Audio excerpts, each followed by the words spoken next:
Kaya nandito ako at nagparamdam. Hindi naman hindi naman basta-basta may bigay yun. Walang kapalit. So kailangan natin mag-alay. So gawin natin yun para mabigyan tayo ng bago.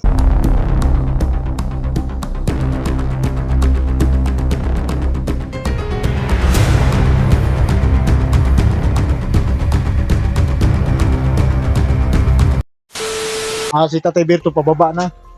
At saka si Along, yun na nga, sinabihan ni Tatay Berto na dala siya ng kahoy. So, punta kami yun doon. Pero yung mga taong nakita nila kahapon mga idol, wala na. Wala na sila nakita ngayon. Pero nandito na tayo sa karian ko. So, tuloy na lang tayo doon. So, ayun no. So, di na ka magpa... Muna na lang ka.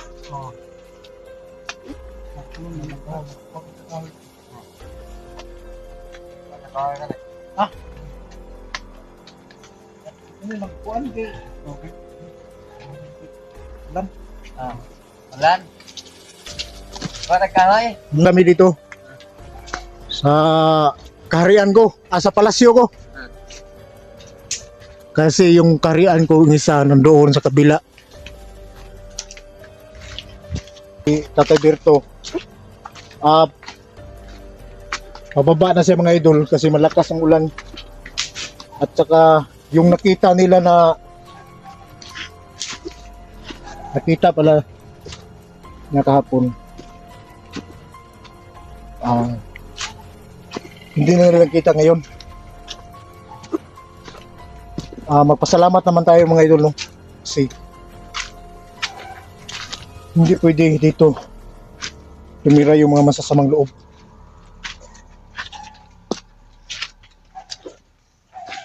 Kasi nagbago na ang humawak dito. Noon sa ako pang naghawak dito sa kaharian ko. Tapos wala na. Bago na. So magbago rin ang lugar.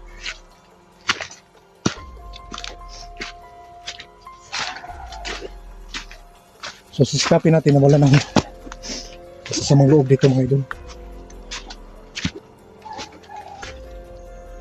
Diyan muna si Along.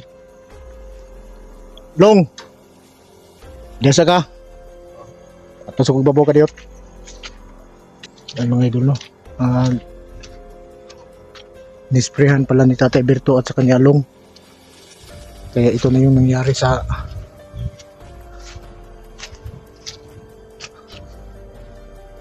kapihan na tinatanim, yung kape na tinatanim namin.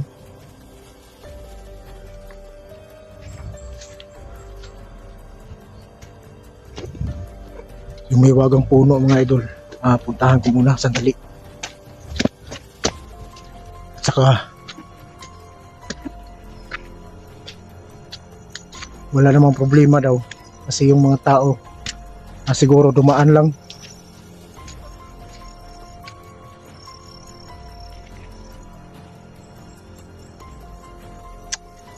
Yung pugs, lumabas na.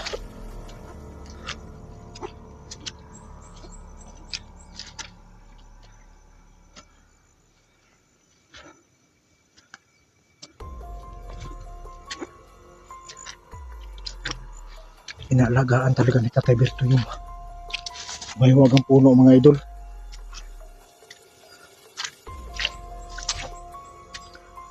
Kaya si Tatay Berto bumaba.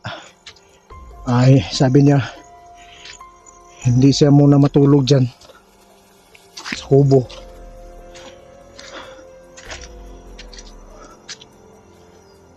Kasi sobrang takot niya na baka may sumulpot na naman.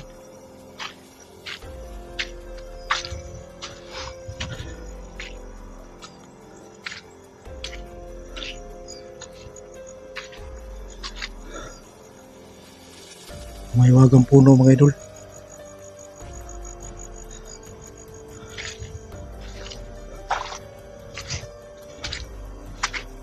Pero walang problema kasi inalagaan naman ni Tatay Berto.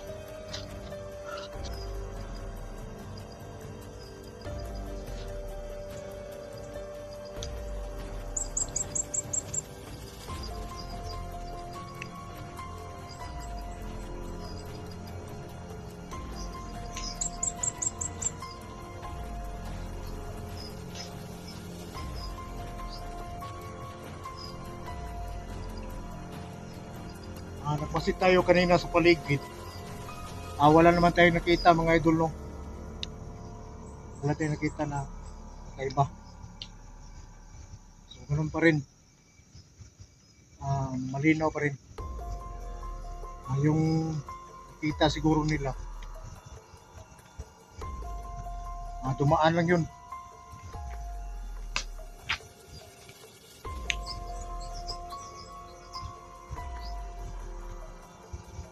Ito yung mahiwag ang puno mga idol na nagbibigay sa atin ng lakas panlaban sa mga taong masasama. Hindi lang yun.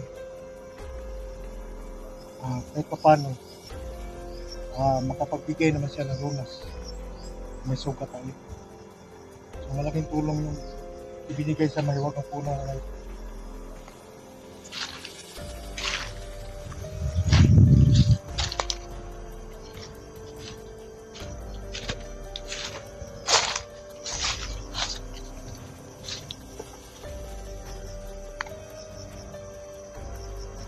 Sa ngayon medyo na busy ako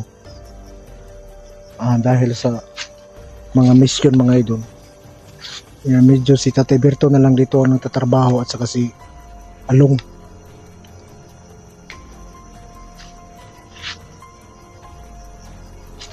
Patuloy pa rin tayo magpapasalamat mga idol.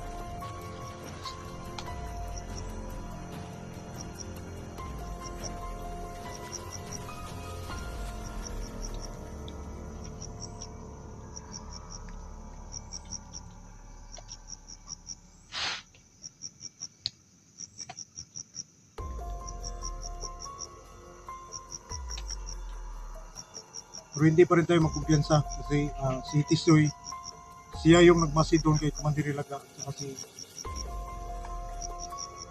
iniwanan ko muna sila, pero yun yung plano para kahit papano yung mga galawan ni Commander Ilaga malalaman natin.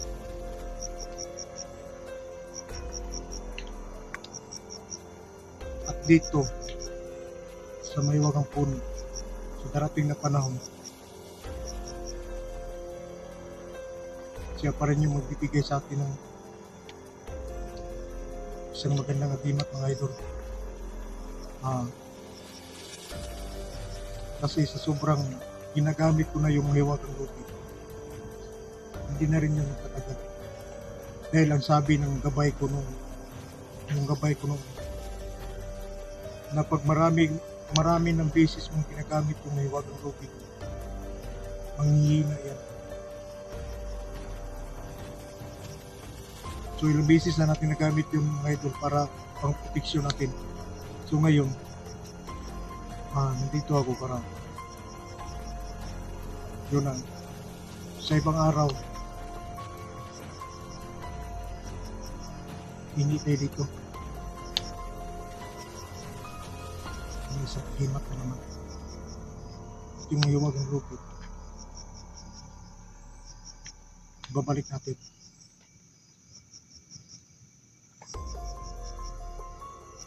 At yun na nga, yung sabi ng gabay ko, yung mahiwagang lubid, hindi natin nagamit sa masama. Kaya hanggang ngayon may agimat pa siya, may lakas pa siya makatulong sa atin. Pero once tayo na magamit natin yung sa masama, mawala talaga. Mawala talaga yung bisa ng lakas niya. Kaya sa ngayon, mayroon pa may visa pa naman. So sinabi ko sa gabay, kailangan natin kuha panibago. Kaya nandito ako at nagparamdam. Hindi naman basta-basta maibigay yun. Walang kapal. So, kailangan natin mag-alay. So gawin natin yun para mabigyan tayo ng bago.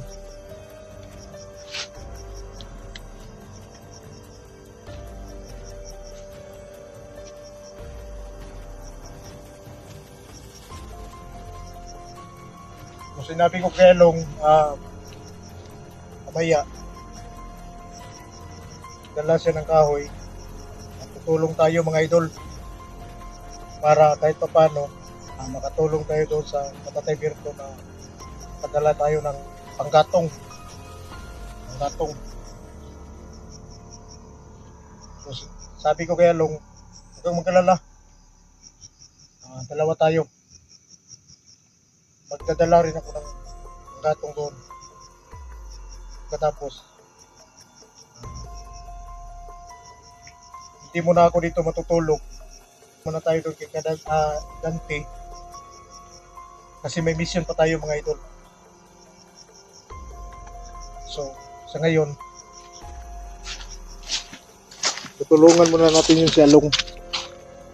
Kasi wala naman tayong nakita dito na kalaban.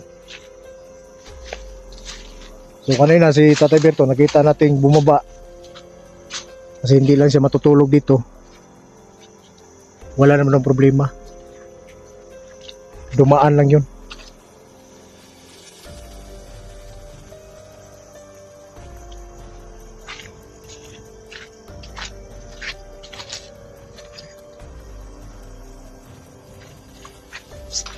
Tulungan natin yung si Along, si kawawa naman yung si Along. Nagdala tayo ng pangkatong mga idol.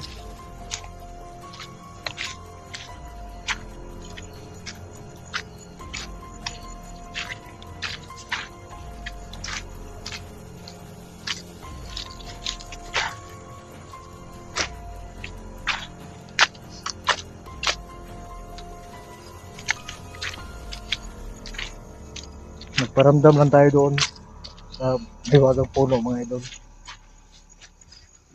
Yung sabi ng gabay,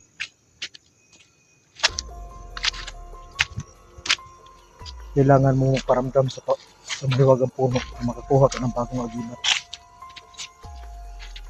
Kasi pahina na yung mahiwagang lupig dahil sa sobra mo ng paggamit.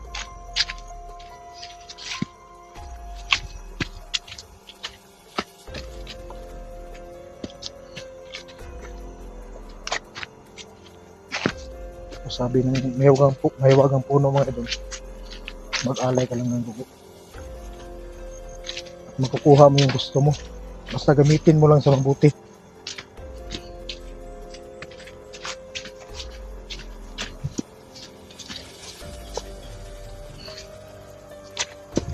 Long, tayo na.